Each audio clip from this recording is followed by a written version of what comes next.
Good afternoon, everybody.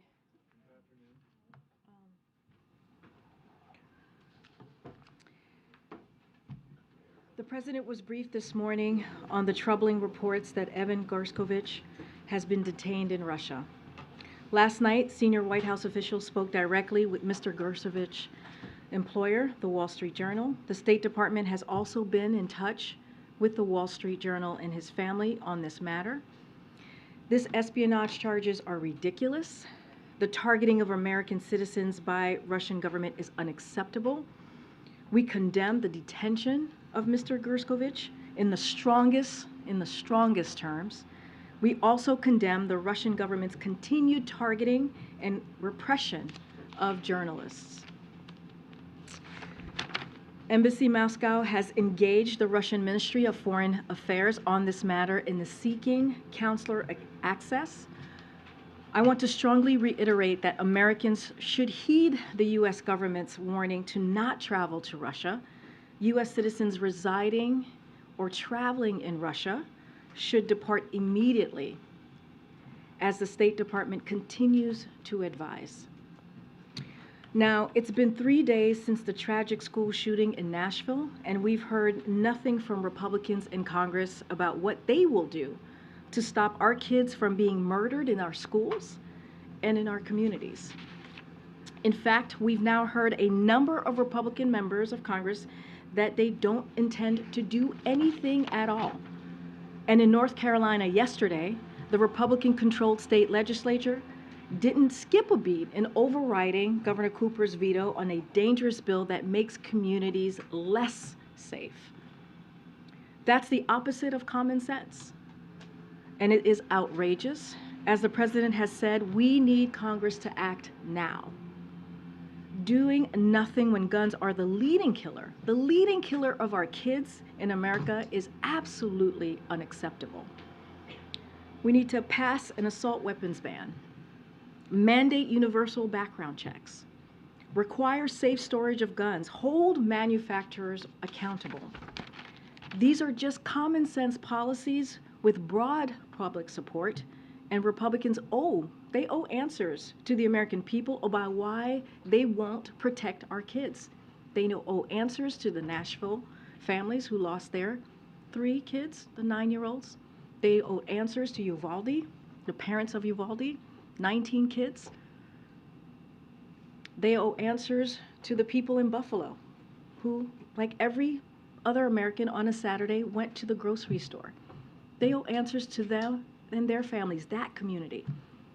Again, this is completely unacceptable, and we need to do everything that we can to protect our communities and to protect our kids. As you all know, tomorrow, the President and the First Lady will travel to Rolling Fork, Mississippi.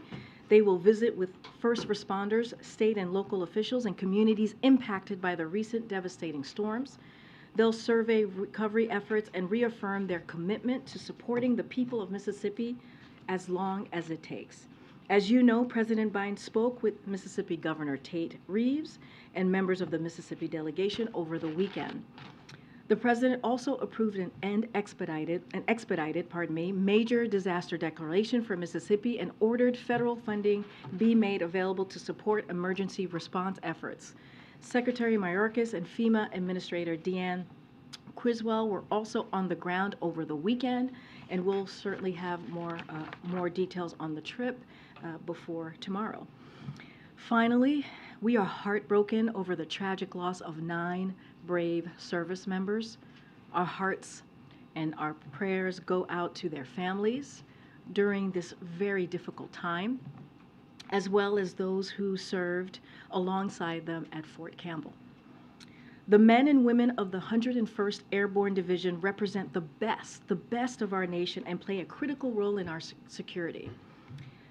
We will always honor our commitments to our service members and their families, and we stand with all who are grieving in the wake of this terrible, truly terrible accident. And with that, Colleen, you want to kick us off? Sure. Karine, can you tell us any more about the negotiations to get the Wall Street Journal reporter out of Russia? So as you know, due to privacy concerns, we don't have much more to share at this time. We want to be very mindful of this. I know you guys have heard us say this before. So again, we just want to be really mindful. There is a process in place that the State Department is running. You just heard from my colleague, or might be still speaking at this time, at the State Department. And so again, we're just going to be very mindful.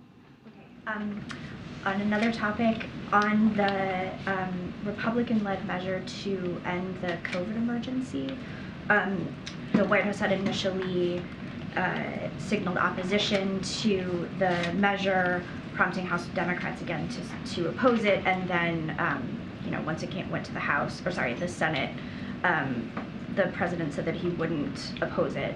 So I wondered, why is the White House signaling opposition again and then coming back around and changing minds? Should there be improved communications, particularly for House Democrats this is the second time now? So look, I'm going to do a little bit of a lay down because nothing has changed here. We have been very consistent on this process. So look, if the president was planning to veto this legislation, the SAP would have said so. That's how the SAPs work. That is incredibly consistent in that way. And certainly members of Congress know that. They understand how that works, how that process works as well. But that being said, the SAP was issued in January for 2 bills that would have lifted both the public health emergency and also the national emergency immediately, which, as you know, we opposed. We were very public about that. The bill that just passed would only lift the national emergency, which doesn't impact Title 42 or COVID authorities like for testing and for treatments. We are in a different place and time than we were in January, so that is something that you all know and have reported. We've been winding down authorities over the last 2 weeks, over the last 2 months, and the national emergency lifting just a few weeks before the public health one will not impact our efforts to do so in an orderly way. And that's what we've been very clear about when we talk about Title 42, making sure that we do that process in an orderly way. Again, nothing has changed. We were very clear with the SAP that we put out back in January, and so we have been very consistent with how we use the SAP and how we move forward with it. Do you think somehow the House Democrats aren't getting the message, I guess? So is there better communication that needs to happen between the White House and the House? I'll say this, Colleen, we have been in regular touch and tracking this with the House and also the Senate leaders since we issued the SAP back in January. And that was, we've always been very clear with them as far as early as January. Look, the president's not going to veto a bill. It will say, if a president's going to veto a bill, we'll say it in the SAP. And that's how SAP works, and we've been very consistent in this past 2 years. I'm going to go ahead to Lucy. I just want to let you know we are thinking about your colleague, and clearly he's in our thoughts. And so I'm going to give you the second question. Thank you, Karine. Can you tell us anything about the president's reaction to the detention of Evan Gerskovich? And has the president engaged with state on next steps or reached out to the family at all?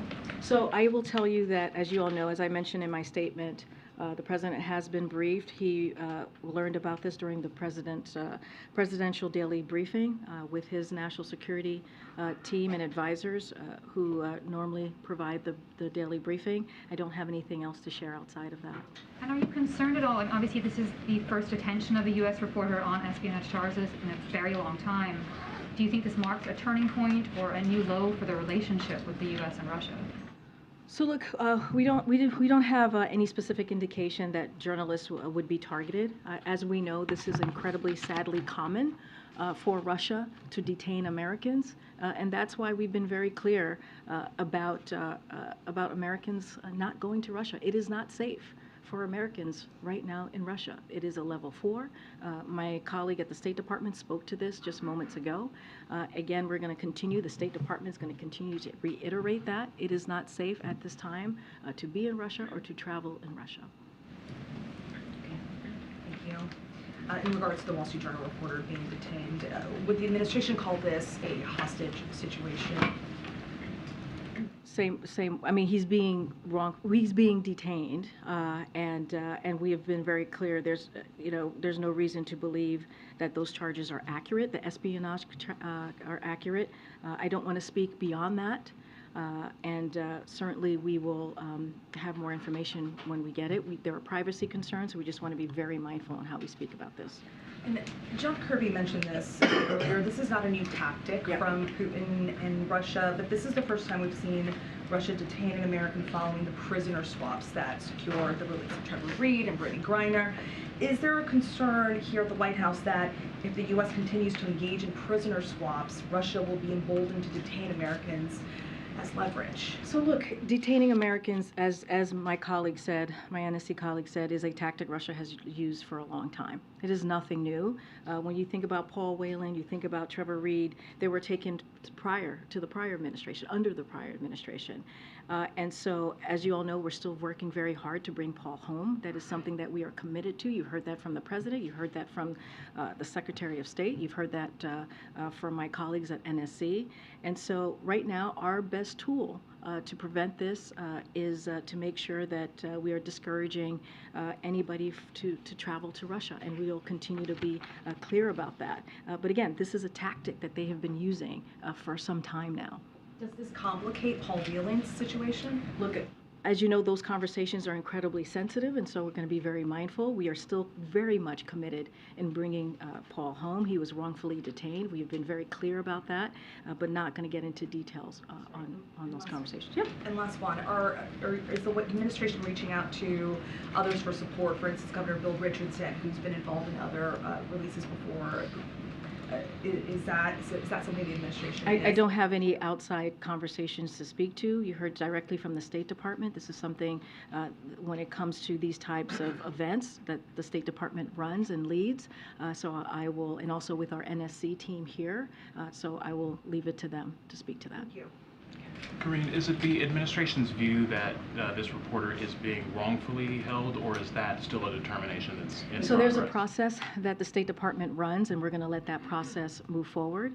So not going to get beyond that. Okay, and then another topic. Do you have any response to the article that was written by Senator Joe Manchin, where he particularly the conclusion that he made that the administration is improperly putting the Inflation Reduction Act measures into place right now? So let me just first say we have a respectful, a productive relationship with Senator Joe Manchin, and we are very proud of the Inflation Reduction Act and our shared goals and values that the President signed into law, as you know, this past summer. And a couple of things that we are incredibly proud of: promoting America's energy security, strengthening supply chains, creating good-paying manufacturing jobs, and investing in energy communities and towns across America that have been left behind. You hear the President talk about building an economy from the bottom up, the middle out, and making sure no one is left behind. This is what the Inflation Reduction Act shows and proves.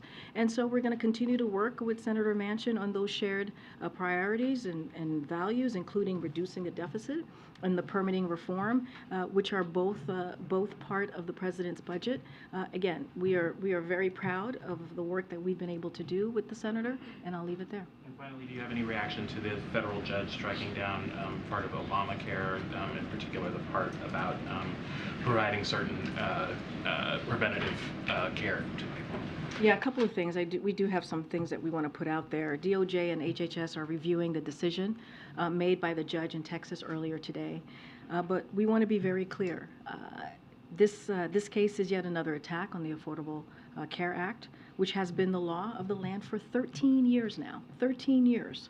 In fact, as all of you guys know, the Supreme Court has upheld the legality of the ACA 3 times. They've had to do that 3 times in those past 13 years. And because of the ACA, you see 150 million Americans have access to preventative care like cancer and heart disease screenings. 60% of people use a preventive care service under the ACA every year. That's 60% of Americans across the country. Preventive care saves lives, it saves families money, and protects and improves our health. This case gets between patients and their doctors. That's what it gets. It gets involved in a decision that patients and their doctors should be making. It's yet another attack on the ability of Americans to make their own healthcare choices.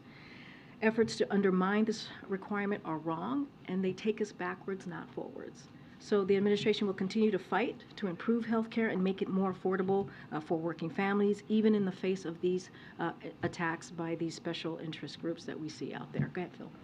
Hey, Karine, just one on what happened with Russia and then one on banking. But the first one, can you give any sense of when the administration was first informed that this happened, and then also what the timeline was for the first time you guys reached out to your counterparts in Russia to flag this as an issue as you pushed for consular access? So I don't have a specific timeline for you at this time. I can tell you that the president was briefed on this during his presidential daily briefing this morning.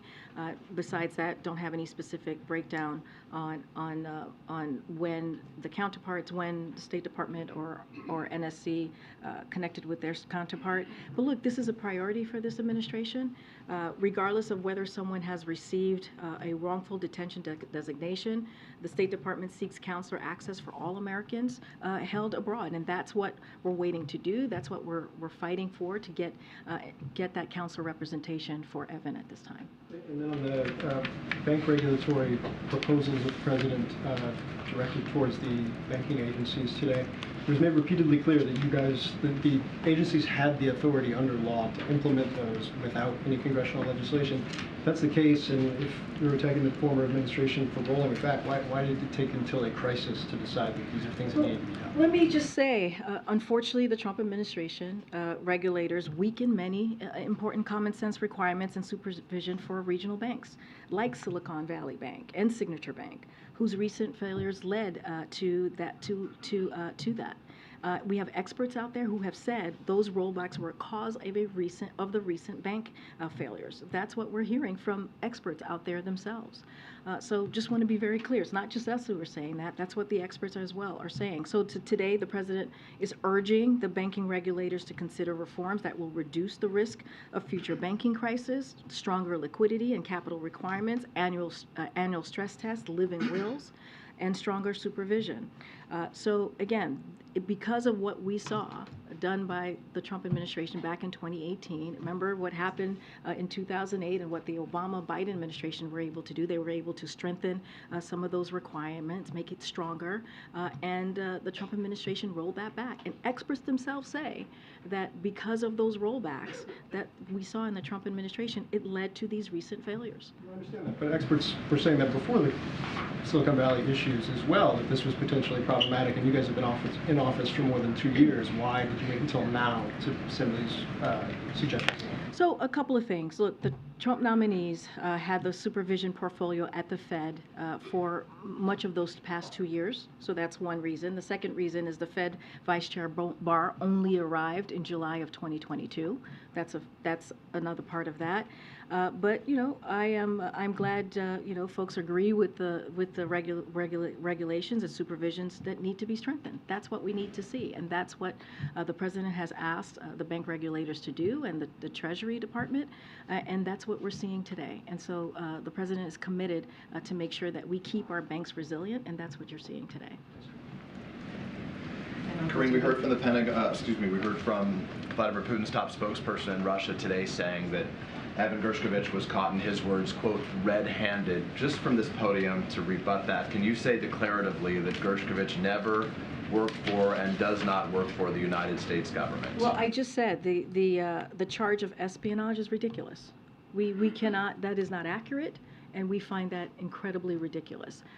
And so we're going to be very clear about that. This is something that Russia has done all the time, many times before, right? Which is, has he ever worked for the United States government, or does he right now in any form, even to put it to bed? What I can say is the charges against him are ridiculous. We have been very clear about that. I'm not going to get into more specifics. We've been very clear in my topper, and I was very clear in my statement that those are ridiculous and they're not accurate. And right now, we're going to do everything that we can to get more details and on the circumstances, and that's where we're going to be at this time. Let me ask you one other question, if I can, following up on a briefing that just took place across the river at the Pentagon. We heard from the Pentagon now that an additional 6 American service members were wounded, suffering TBI, traumatic brain injuries, as a function of those Iranian-backed, in the words of the White House, attacks on coalition bases in Syria right now. because Iran continues to attack United States targets and American service members right now, the effort has been to deter them, to stop them. It has not deterred them. So how is that strategy working, and shouldn't there be a higher cost for Iran to pay? So look, I'll say this. We have a variety of tools to protect U.S. personnel and deter attacks. We will use those tools. We work every day to protect our people and deter attacks. President Biden has taken a deliberate approach using a variety of tools to reduce risk to our personnel and make clear that we will hold anyone who attacks us responsible. And you've heard that from the president, you've heard that from the administration on down. The president will not hesitate to take action to protect U.S. personnel and interests overseas, and he will always take action at a time and place of his choosing, and that is the commitment that the president has to service members and to the American people. I want to defer to my colleagues, but just to push you a teeny bit on that, I recognize that that is his priority and his commitment, that he will do it at the time and place of his choosing, and the intention is to deter them. But clearly it hasn't deterred them, because it continues, as evidenced by us learning about 6 more Americans who were wounded during those attacks. So does there need, in simple terms, does there need to be a higher cost for Iran to pay? Look, again, we have a variety of tools that we can use here to protect our U.S. personnel and our U.S. Service members, and we're going to use them. And that's what we're going to do to deter these attacks. And so I will leave it there. We'll not get into specifics. Thanks, Karine. I wanted to ask why the Biden administration wants the FDIC to spare community banks from the special assessment to cover, the insurance deposits for Silicon Valley and signature banks. I mean, the default is that all banks pay. Why not broaden the base? So I just want to. Are you asking about a particular bank, in a particular bank here? No, I mean the Biden administration earlier was talking about the FDIC sparing community banks from the special assessment to cover the cost of insuring deposits at Silicon Valley and signature banks. Since the default generally is that all banks will pay to broaden the base, the FDIC does have some discretion, I understand. But I wanted to understand why is the administration encouraging that? So I'll say this, look, the DIF has more than enough to cover, right? Any Silicon Valley Bank and Signature Bank deposits that cannot be paid using funds from the banks or the sale of their assets. And the FDIC has said any losses that the DIF will be recovered by a special assessment on the banks, not the taxpayers. We think it's important to make sure that these community banks, these regional banks, are also put in a strong place, in a resilient as well. And so I'm going to leave it there. I'm not going to go into specifics onto what the FDIC is doing. That is something for them to make that decision. As you know, DIF is an important insurance fund that the big banks pay into, but I'm not going to get into specifics to their process. On immigration, if I may, Title 42 is coming, or the end of Title 42 is a few weeks away. A few months ago, before announcing some of the asylum changes, the administration was warning that illegal crossings could climb up to about 13,000 a day. Do those numbers or those concerns for those kind of numbers still stand? Or does the administration feel that with some of the changes involved that you guys have this under control? So one of the things that I talked about very recently is how the policies that the president has put forth recently are working. If you think about the parolee program, you think about Venezuela, Nicaragua, Haiti, and Cuba, it's down by more than 97%.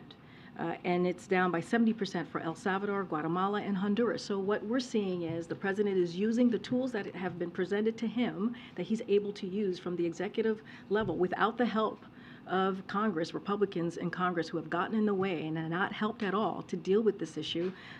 The program that he's put forth, we see them working. The data shows that.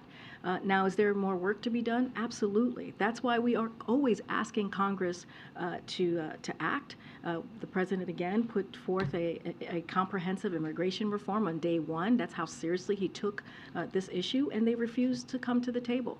So there's a way to move forward and really deal with this issue, but Republicans in Congress refuse to do that. But again, the programs that we have put forth are working, and now we are moving forward, and DHS is moving a process forward to what it would look like once Title 42 is lifted. Just simply, does the administration feel prepared for the end of Title 42? Well, that is what DHS is working on. That is what their processes are going to show and be. As you know, it's going to be lifted on May 11th, and that is something that the president is looking towards DHS to make sure that we're ready to go by May 11th. Can I please follow up on that?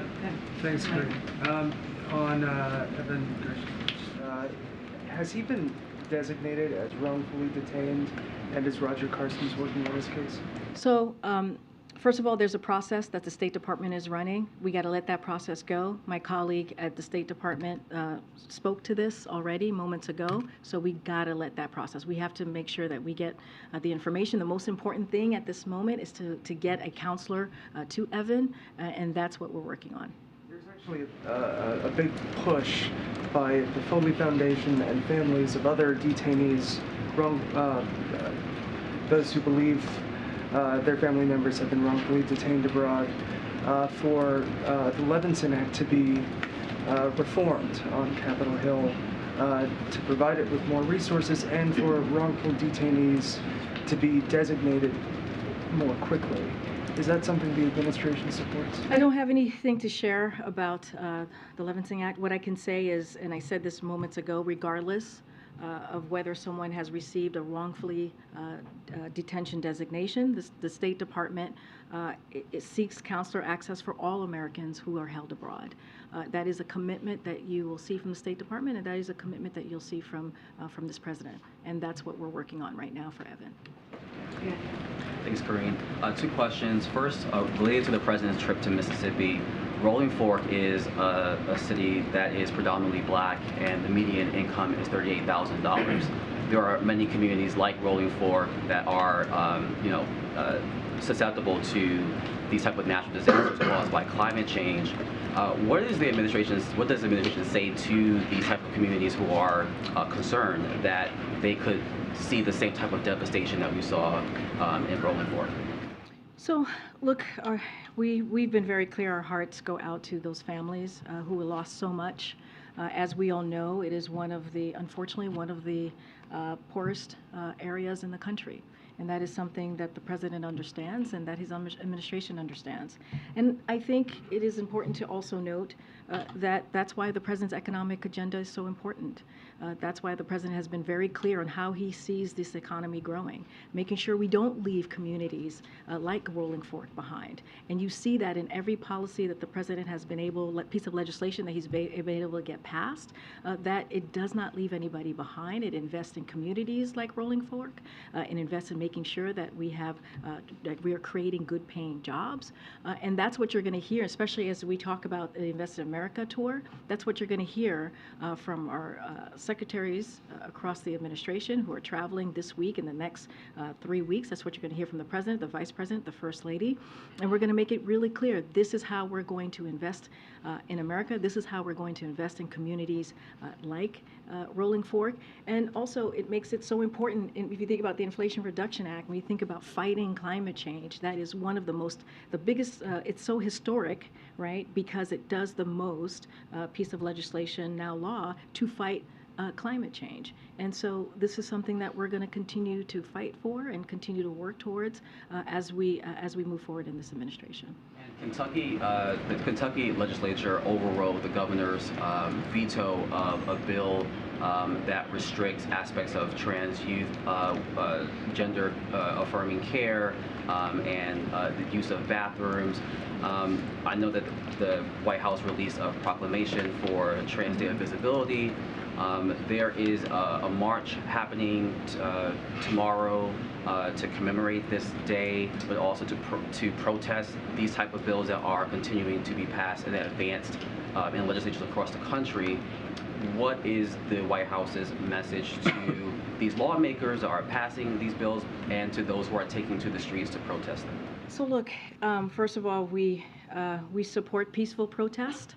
We think it's important for Americans and people just across the country to make their voices heard, just as long as it's peaceful.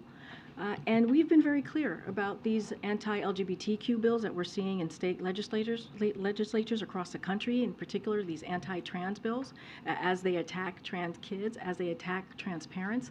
It is shameful and it is unacceptable.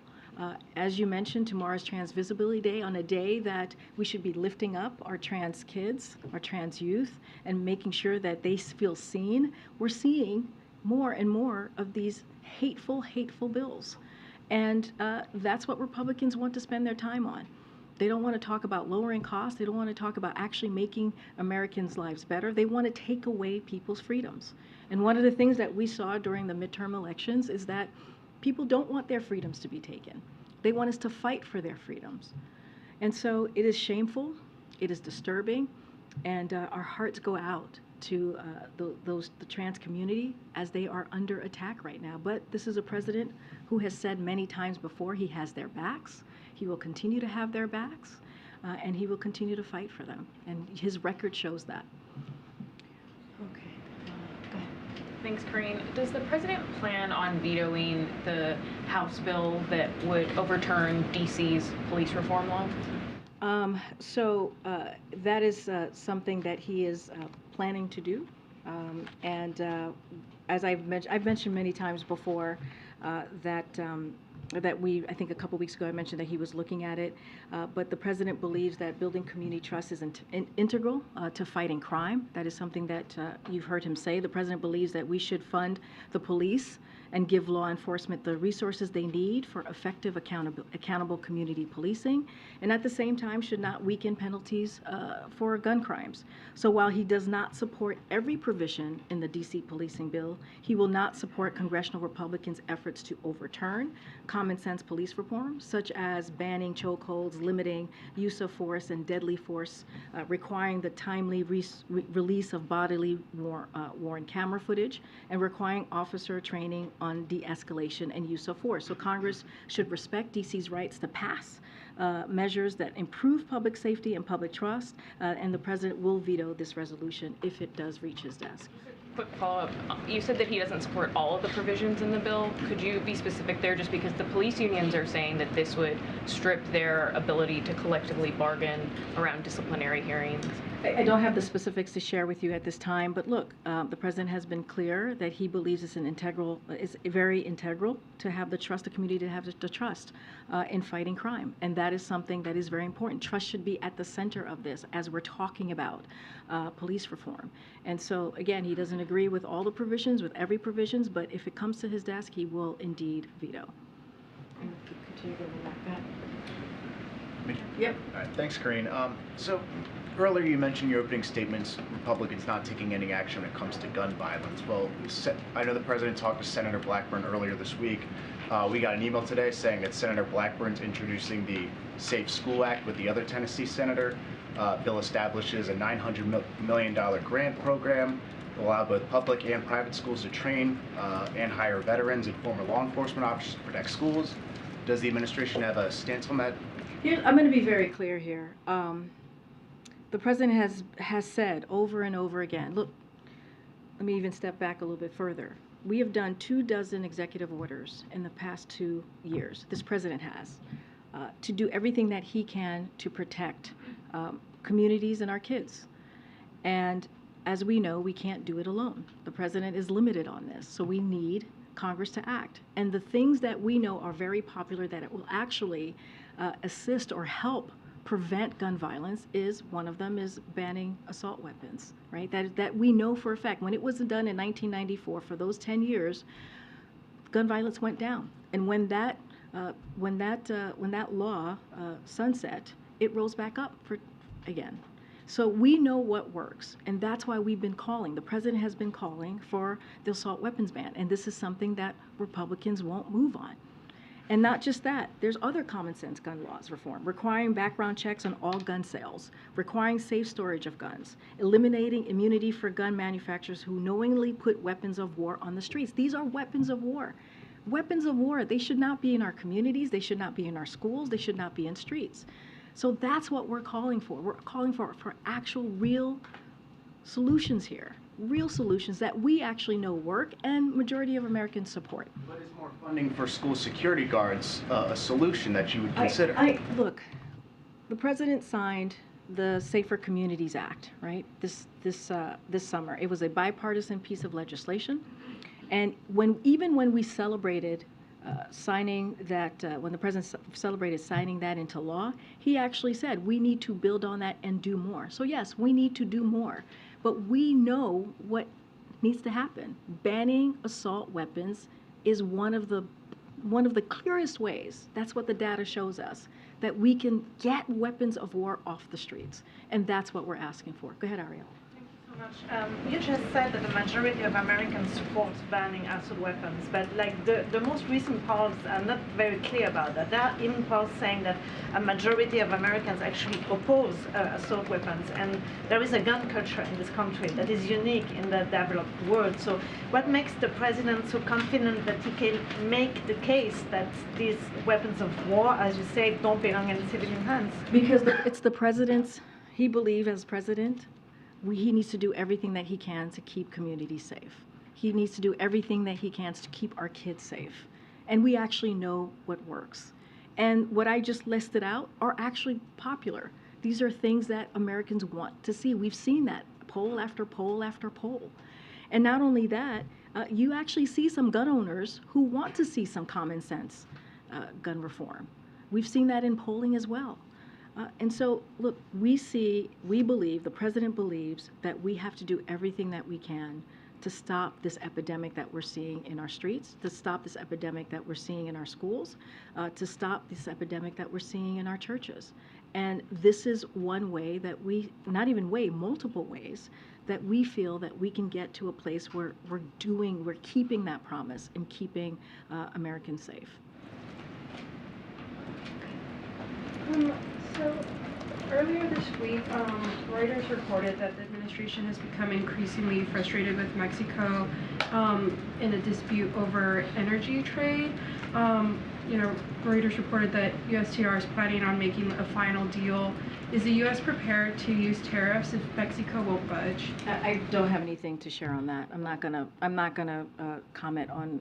More broadly, is the administration at all frustrated with Mexico, kind of over energy, kind of also, fentanyl? How are they working with Mexico in that sort of realm? And those are pretty big policy areas. I guess just where does the administration stand with Mexico right now? So look, the president was just in Mexico recently, back in January. You saw him at the summit with the president of Mexico, AMLO, and also the prime minister of Canada, and you saw them interact. They had a very, productive meeting, a productive summit, and Mexico is one of our closest allies. There are things that we're going to agree on, and there are things that we're going to disagree on. I don't have anything more to share on those specific items. What I can say is that, again, they are one of our closest allies, and we will continue to have a close relationship. Thanks, Karine. Yesterday we saw the First Lady in Nashville attending a vigil in the community that just saw this shooting take place. Does the president intend to also go to the community to meet with families and pay his respects? We don't have anything to share on travel to Nashville at this time. As you saw, the First Lady was in Nashville yesterday to mourn with the families, offer her condolences. She thought it was important to go and to be there with the family. This is something that she and the president has done far too often in the first 2 years. And the message that she sent, that we sent clearly to Nashville, is that we will be with them today, tomorrow, and the upcoming weeks. We know how difficult it is when a community deals with that type of devastation, gun violence devastation, and you never fully recover. And we will be with them for as long as it takes. Speaker McCarthy also spoke with reporters on Capitol Hill about the shooting, and he said there needs to be a conversation on mental health, and that he doesn't think a piece of legislation would solve this. I think the nation working together to solve problems that are much bigger than us. Does the White House have a response? Wait, say that last part? Say that last part? The nation working together solves a problem that is much bigger than us. Yeah, we agree that working together, Congress and Republicans and Democrats working together to solve a big problem like our kids being killed is important. Look, this is a president that you've heard him talk about mental health and how important it is to deal with that issue. This is an administration that's put that front and center in how we see the needs of Americans across the country, especially of what Americans have gone through with the pandemic over the last 3 years. But when it comes to this issue, when it comes to gun violence, it's just silence from the other side. When it comes to banning assault weapons and actually doing the work to deal with getting weapons of war, again, weapons of war off the street, they come up with excuses. And so we're ready to work with them. The president has always said he's ready to work in a bipartisan way to deal with an issue, again, that's killing our kids. So if he wants to have a good faith conversation on that, we're willing to have it. Hi, thanks, Karine. I wanted to also ask about some comments that Speaker McCarthy made on Capitol Hill. He was talking about the debt limit talks, and he said he didn't know how much more easier he could make it for the White House. And then he said he would bring lunch to the White House and, quote, would make it soft food, if that's what the president wanted. It's being interpreted as a dig at the president's age. So I wanted to give you a chance to respond, but also just to ask, like, what kind of effect comments like this have on these talks? Look, you know, I think the president is able to pick out his own Starbucks. So I'll say that. And what we really need from Speaker McCarthy and House Republicans is to see their budget. Where's the budget? They come up with excuses, and I'm sure you guys saw this morning how it's going around about what the Speaker said in January, how important it is, and I'll quote, "We should have to pass a budget so the country can see the direction we're going." Remember, the president said, you know, we want to see what they value. We want to see exactly what it is that they want to cut. So let's have that budget discussion. What does the Speaker want to discuss? What are the specific cuts? What taxes does he want to raise? It's been 3 weeks. We've had our budget out. The president put out his budget on March 9th. 3 weeks, and we have seen nothing from the House Republicans. Nothing. So you're saying you want to see, like, hard figures before you would sit I mean, down it's not just us. It's the American people. We need to see transparency. Where's their budget? What is it that they want to do? How do they see being fiscally responsible? How does that look for them? We have our budget, and not only that, the president put a budget, and it says, the budget shows that how he's going to lower the deficit by $3 trillion over 10 years. And we laid that out for the American people. They keep coming up with excuses. Does a comment or quip like this from the Speaker make you guys think he's serious about talks, or is he That's up to him. I mean, he's speaking to the American people here, right? That's something that he has to answer to the American people, if he's serious or not. We are. We showed our values by putting out the president's budget. So that's for him to respond to, not for me. Go ahead, George. This is not a life or death question, but since it's opening day, I have to ask. Oh my gosh. This is the third opening day the president has not gone to throw out the first pitch. Will we see him at a game at all this season, or is that one presidential tradition that he's casting aside? Well, I agree with you. It's not life or death. I don't have anything to preview or announce from here about that particular question. Okay, go ahead. Thank you. On artificial intelligence, 1,000 of the world's smartest people are saying that AI can pose profound risks to society and humanity. They want you guys to regulate it. Will you? You're talking about the letter that was released yesterday. So, look, it highlights a number of challenges addressed directly in the administration's blueprint for an AI Bill of Rights, which was released last October, as I'm sure you've been following, Peter. It includes principles and practices AI creators can use to ensure protections related to safety, civil rights, civil liberties, are integrated into AI systems from start to finish. Right now, there's a comprehensive process that is underway to ensure a cohesive federal government approach to AI-related risk and opportunities, including how to ensure that AI innovation and deployment proceeds with appropriate prudence and safety foremost in mind. And so we're going to, I don't have anything to announce at this point, at this time, but there is a comprehensive process in place. So announcements aside, there is now there's an expert from the Machine Intelligence Research Institute who says that if there is not an indefinite pause on AI development, this is a quote, literally everyone on Earth will die. Would you agree that does not sound good? Your delivery, Peter, is quite something. It sounds crazy, but is it? All I can say is that there's a comprehensive process in place. We put out a blueprint back in October, as you know. I don't have anything to share. We have seen the letter. We understand what their concerns are. Again, a comprehensive process. We'll let that flow. So is President Biden worried that artificial intelligence could become self-aware? Look, there's a comprehensive process. We are taking this very seriously. We put our blueprint out back in October. I just don't want to get ahead of our findings and what that's going to look like. But it is a cohesive federal government approach to AI-related risks, as you just laid out in a very dramatic way. But clearly, is there anything more dramatic? I mean, you just read it. Literally everyone on Earth will die. Pretty dramatic. Pretty dramatic. We're going to move on. But thank you, Peter. Thank you for the drama. Go ahead. About Evan, sorry, a little more serious topic. You've said that you're pressing for consular access. I assume that means it hasn't been granted yet, and no one from the U.S. government has been able to be in touch. So I'm just not going to get into any specifics from here. All I can say, it is our commitment to any American who is someone who has received or not, who have not received wrongfully detention designation. That's what we're going to fight for. That is the thing that we're going to fight for, and make sure that they have a counselor. Of course, but just the language from here in the State Department has been that you're seeking it, so that the assumption would be that you haven't gotten it. Well, I'm just going to leave it to what you've heard from me, what you've heard from the State Department. I'm just going to leave it there. Have you summoned the Russian ambassador in for discussions? Don't have anything to share on that. And you were asked this a little bit earlier, but I just want to clarify. The White House is not concerned that the Brittany Griner swap made Americans in Russia a more appealing target for the Kremlin. Look, we want to be very careful here. We do not want to politicize this. This is not about politics here. As I said earlier, detaining Americans is a Russian tactic that they have used for some time now. And I mentioned this earlier as well to one of your colleagues. Paul Whelan and Trevor Reed were taken under the prior administration. And as you all know, we're working very hard to get Paul home.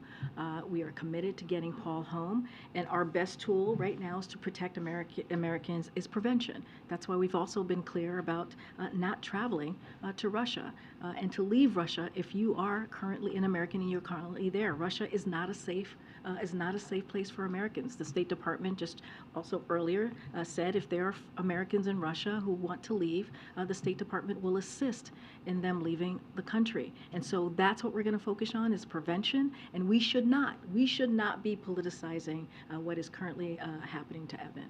Do we have any idea what precipitated this? I mean, I'm assuming he's been working there for quite some time. Do you have any idea about the motivations? Why now? Don't have any further information to share. Go ahead, JJ. One on Tesla and one on Russian grain. Wondering if you have a reaction on these two news stories.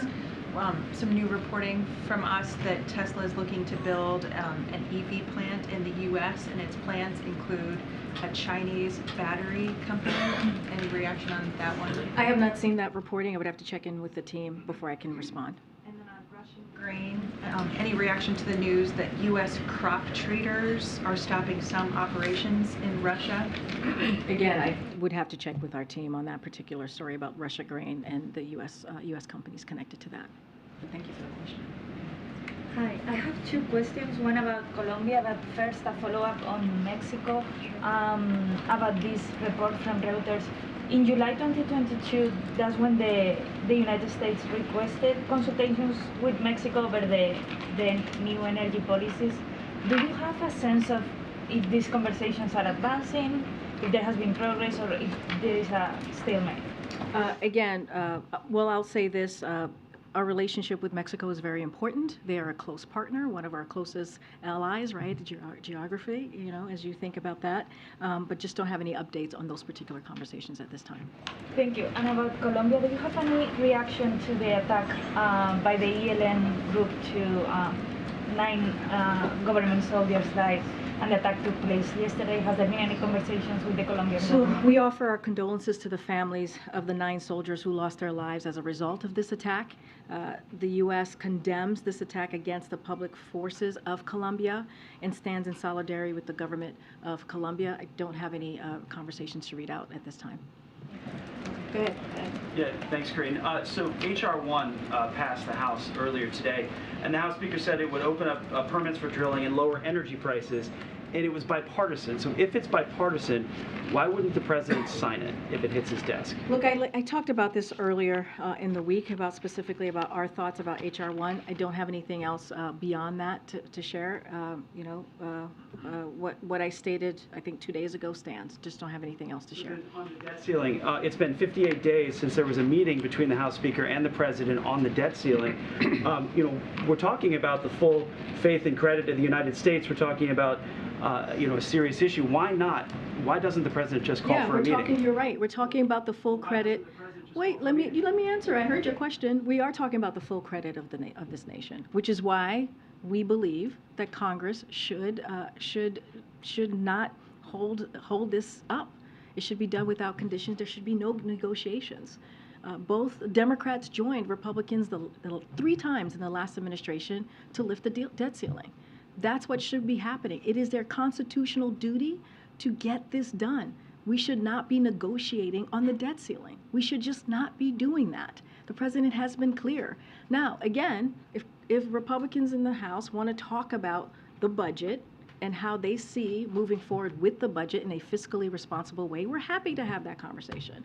We've said it over and over again. It has been 3 weeks. Where is their budget? Show us the budget. They have not been able to do that. Again, 2 separate issues. The debt ceiling is something that is their constitutional duty to do on behalf of taxpayers, on behalf of the American people. They should get that done without conditions and without having to negotiate. Okay. Thank you. Thank you for taking my question. I have a question about the Taiwanese President Tsai. I understand the White House thinks this is not uncommon. This has happened 7 times before. But my question is that this is the very first time that Taiwanese President is meeting Speaker of the House on U.S. soil, who is the 3rd in succession of U.S. Leadership hierarchy. How do you explain that this is the same as things that happened before? Look, President Tsai's visit is going to be private and it's unofficial. So I'm not going to speak to who she's going to be meeting with. And so that is something for her office to speak to, the Taiwanese Authority to speak to, and for any of the congressional members. So I'm not going to speak to that. What I can speak to is that we see no reason for Beijing to turn this transit, which is consistent with longstanding U.S. policy and practice, into something that is not. They should not overreact. We have seen this happen, at least with this current president, 6 times. 6 times she has made this transit. There's been no change to our one China policy. It still stands.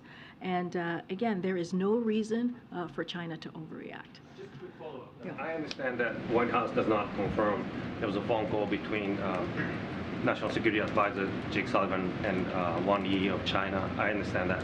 My question is that, and I also understand that White House does not issue a readout for every single call. My question is that what is the criteria when it comes to the White House that values the transparency so much that the ones that issue a readout and the ones that don't, in general? Well, let me just first say I'm not going to be confirming a call from here. I just want to be very clear. My colleague said this. My NSC colleague said this very thing at the podium yesterday. And yes, we do believe in transparency. But again, I don't have a call to confirm at this time. Thank you, Karine. I have 2 questions. First, another readout thing. So the Vietnamese newspaper have been reporting that President Biden had a call with the head of the Vietnamese Communist Party. And we haven't seen White House release anything yet. Just, see if that call did happen and will there be a readout, because it's kind of a big deal. Let me just check with the team on that. I don't have anything further. Second question on Russia. Yep. So on April 1st, this Saturday, Russia is set to take out the presidency of this Security Council and the UN. does U.S. believe this is acceptable, and how are you preparing to deal with Russia's new presidency next year? So I do have a couple of things to say about that. We urge Russia to conduct itself professionally during its scheduled presidency in April, and for the Council to continue to continue its important work on a number of issues of peace, security across the world. That said, we expect Russia to continue to use its seat on the Council to spread disinformation and to try to distract from the attempt to justify its actions in Ukraine and the war crimes members of its forces are committing and its outrageous violations of the UN Charter. A country that flagrantly violates the UN Charter and invades its neighbor has no place on the UN Security Council. Unfortunately, Russia is a permanent member of the Security Council, and no feasible international legal pathway exists to change that reality. That is what we are living with currently. As unpalatable as it may be to see Russia presiding over the Council, the reality is this is a largely ceremonial position, which rotates to Council members month by month in alphabetical order, and that's what we're seeing in April. The United States will hold the Council presidency in August of 2023, which I'm sure you are tracking. Let's try and call out somebody I haven't called on before. Oh, one more? Okay, straight in the middle. Go ahead. Thanks, Greg. Thank you. Oh, weird. Oh. Thank you, Karine. You guys decide. Thank you, Karine. The President did express great happiness about the release of Paul Rusesabagina from Rwanda. Does he plan to meet with the hero of Hotel Rwanda, now just released from prison, at the White House anytime in the next 2 weeks? So don't have a meeting to preview or to announce at this time, but we were to your point, we were very satisfied with the release, but don't have anything to share about a meeting, an upcoming meeting with the President. Did the President play any significant role in this in talking to President Kagame? I won't have anything to share about the process and the specifics of his release at this time. Okay, thanks everybody. Have a great weekend.